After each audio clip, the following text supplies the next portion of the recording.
पिछले एपिसोड में हाओ चेन जियांगहू को बचाने के लिए डीमन के सामने उतर गया था, लेकिन अब डीमन काफी पावरफुल लग रहा था। इसलिए जियांगहू हाओ चेन को वहां से भाग जाने के लिए कहता है, क्योंकि उसे लग रहा था हाओ चेन इसके सामने नहीं टिक पाएगा और डीमन कहीं इसे भी जख्मी कर देगा। लेकिन अब हाओ चेन कहाँ रुकने वाला था, वो तुरंत बाद ही डीमन का सामना करने के लिए तैयार हो जाता है और उसके ऊपर हमला भी करने लगता है। लेकिन डीमन काफी पावरफुल था और वो हाओ चेन को दूर फेंक देता है। लेकिन अब हाओ चेन भी खुद को बचाने लगता है और इसके हर एक अटैक को रोकने लगता है। यह देख हाओ चेन भी जान जाता है कि मेरी ताकत और स्पीड धीरे धीरे बेटर हो रही है और इसके बाद वो अपनी पूरी ताकत के साथ डीमन का सामना करने के लिए तैयार हो जाता है। इसके बाद डीमन काफी स्पीड के साथ हाओ चेन के ऊपर हमला करने आता है, जिसके बाद हाओ चेन इसके हमले को नहीं रोक पाता और दूर जाकर गिर जाता है। तभी अचानक से डीमन अपनी जहरीली पूंछ से हाओ चेन पर अटैक करने लगता है, लेकिन हाओ चेन भी बहुत स्पीड के साथ खुद को बचाने लगता है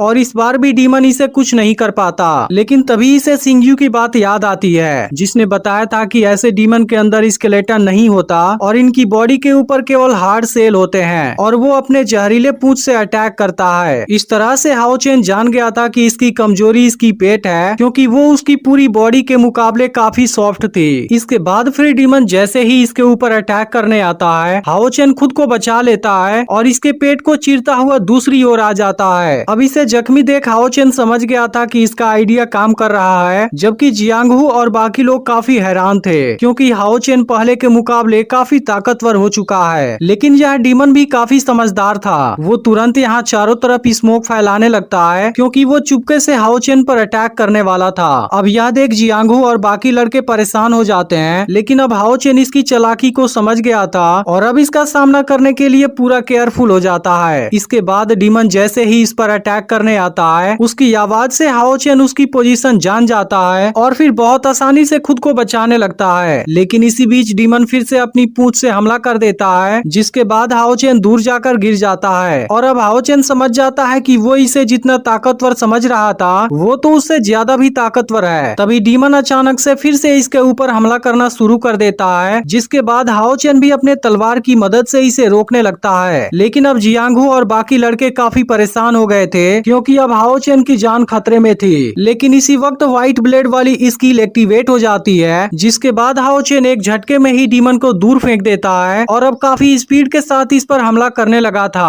अब यह देखने के बाद डीमन की हालत काफी खराब हो गई थी। लेकिन तभी हाओ चेन व्हाइट ब्लेड के असली ताकत को भी एक्टिवेट कर लेता है और फिर डीमन को मारने चला जाता है। तभी अचानक से डीमन भी अपनी जहरीली पूंछ से इस पर हमला करने आता है, लेकिन उसके पहले ही हाओ चेन इस पर हमला कर देता है और फिर काफी स्पीड के साथ इसे लेकर नीचे आ जाता है। अब यह देखते ही जियांगहू और उसके साथ वाले लड़के काफी हैरान हो गए थे, क्योंकि हाओ चेन की स्पीड और ताकत काफी ज्यादा बढ़ गई थी और इसने डीमन को भी बहुत आसानी से मार दिया था। अब किसी को यकीन नहीं होता कि हाओ चेन ने डीमन को मार दिया है। फिर हाओ चेन सिंगयू के ट्रेनिंग के लिए थैंक यू बोलता है, क्योंकि उसके बिना ना तो वो इसका सामना कर पाता और ना ही इसको मार पाता। तभी जियांगहू को हाओ चेन की चिंता होने लगती है, क्योंकि उसे लग रहा था कि हाओ चेन जख्मी हुआ होगा। तब इस पर हाओ चेन कहता है कि तुम्हें चिंता करने की जरूरत नहीं है, क्योंकि मैं डेली इससे ज्यादा स्पीड से फाइट करता हूँ। तभी बाकी लड़के भी हाओ चेन के पास आते हैं और वो इसकी बढ़ी हुई ताकत को देख हैरान हो गए थे और पूछने लगते हैं कि तुमने इसे कैसे मार दिया और क्या तुम इसे हमें भी सिखा सकते हो। लेकिन यह देख जियांगहू काफी दुखी हो गया था, क्योंकि हाओ चेन केवल इतने दिनों में ही इतना ज्यादा पावरफुल हो चुका है, लेकिन जियांगहू अभी भी वहीं पर है। तभी हाओ चेन की नजर जियांगहू के ऊपर जाती है, लेकिन उसे समझ में नहीं आता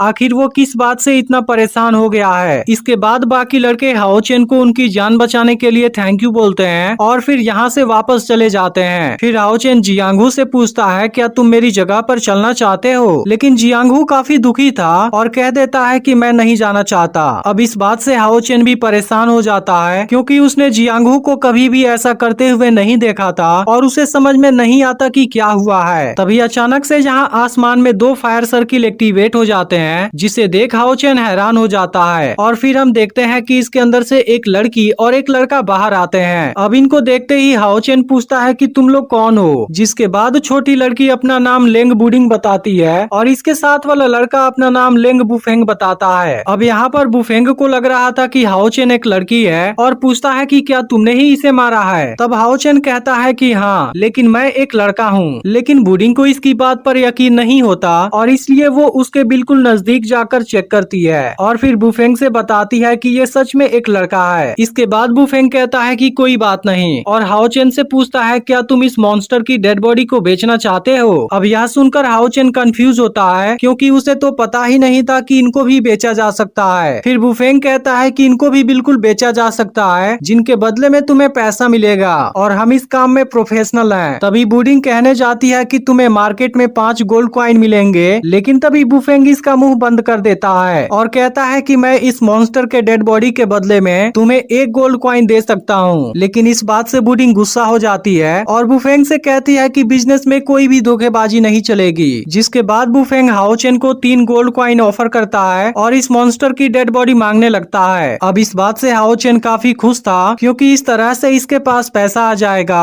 और फिर उसकी मॉम को काम नहीं करना पड़ेगा। इसके बाद हाओ चेन बुफेंग की बात मान जाता है और इस मॉन्स्टर के बदले में 3 गोल्ड कॉइन दे देता है। इसके बाद वो मॉन्स्टर की बॉडी को अपने बैग में रख लेता है और कहता है कि अगर तुम्हें और भी बेचना हो फिर तुम हमारे पास जरूर आना। तब हाओ चेन कहता है कि लेकिन मैं तुम दोनों को कहाँ पर खोजूंगा और फिर यहाँ से वापस निकल जाता है। अब कुछ देर में हाओ चेन अपने घर के पास आ जाता है जहाँ पर इसकी मदर बायू भी इसका इंतजार कर रही थी और इतने दिनों के बाद ये दोनों एक दूसरे से मिलकर काफी खुश हो गए थे। लेकिन बायू की कंडीशन भी अब धीरे धीरे सही होने लगी थी, जिस बात से हाओ चेन काफी खुश था। इस पर बायू भी हाओ चेन से कहती है कि तुम भी पहले से काफी ताकतवर हो चुके हो। तब हाओ चेन अपनी मदर से कहता है कि सिंगयू काफी स्ट्रिक्ट है, इसलिए मुझे तो सोते हुए भी प्रैक्टिस करना पड़ता है। तब इसकी मदर समझाती है कि वह चीज तुम्हारे ही भले के लिए है। इसके बाद हाओ चेन अपना सारा सामान उठाता है जिसमें वो अपनी मदर के लिए ताजे फल लाया था और बताता है कि सिंगयू ने आपको एक लेटर भी भेजा है। इसके बाद बायू सिंगयू का भेजा हुआ लेटर पढ़ती है और उसे पढ़ने के बाद काफी खुश होती है। इसके बाद वो हाओ चेन को नया धागा दिखाती है, जिसे देख हाओ चेन कहता है यह तो पहले से काफी नया है। इस पर बायू कहती है कि यह एक सेफ्टी धागा है जो तुम्हें सेफ रखेगा। तभी हाओ चेन पूछता है कि सिंगयू ने लेटर में क्या लिखा था, क्योंकि बायू के चेहरे पर मुस्कान आ गई थी। इस पर बायू कहती है कि वह लेटर तुम्हारे तारीफ के बारे में था। तब हाओ चेन कहता है कि लेकिन मुझे तो ऐसा नहीं लगता।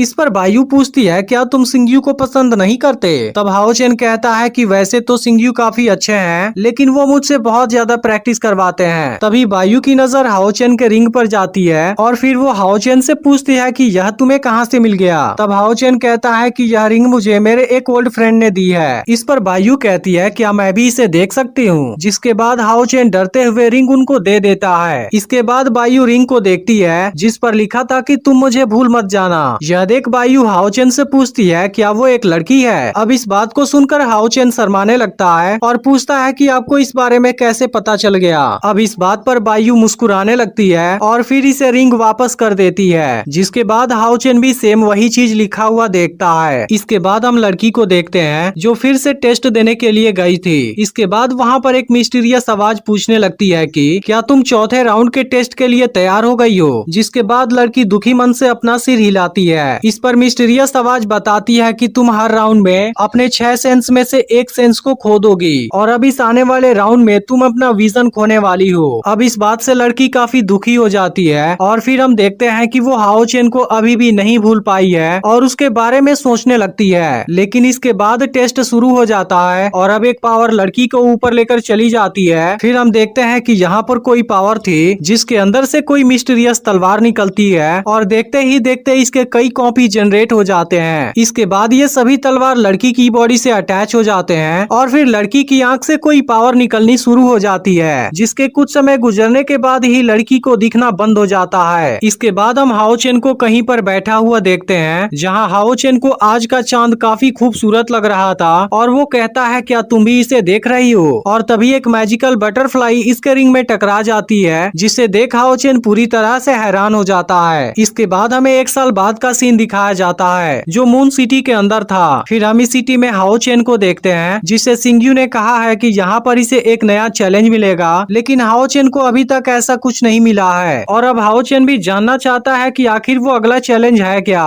लेकिन यहाँ के लोग इसे देख हैरान थे और सोचने लगते हैं कि आखिर ये है कौन। तभी हाओ चेन को यहाँ पर एक टेम्पल नजर आता है, जिसके बाद वो दौड़ता हुआ उसके पास आ जाता है। फिर यहाँ का गेट अपने आप ओपन हो जाता है और इसके बाद हाओ चेन जैसे ही अंदर चला जाता है फिर से वो अपने आप बंद हो जाता है। लेकिन हाओ चेन अभी लिफ्ट के अंदर था और इसे बाहर का नजारा काफी शानदार लगता है। अब कुछ समय के बाद हाओ चेन ऊपर आ जाता है, जहाँ इसके सामने एक और दरवाजा ओपन होता है। अब इसके अंदर आकर हाओ चेन काफी हैरान था और यहाँ का नजारा काफी शानदार लगता है। फिर हम देखते हैं कि इसके सामने एक और टेम्पल था, जो असल में मून सिटी वॉरियर सब टेम्पल है। और इसके बाद हाओ चेन भी उसके तरफ जाने लगता है और एपिसोड यहीं पर एंड हो जाता है। तो यह एपिसोड आपको कैसा लगा कमेंट करके जरूर बताइएगा। और अगर आपने पिछला वीडियो मिस कर दिया हो तो लेफ्ट वाली वीडियो जरूर देख लेना और चैनल को सब्सक्राइब करके नोटिफिकेशन को ऑल पर सेट कर देना।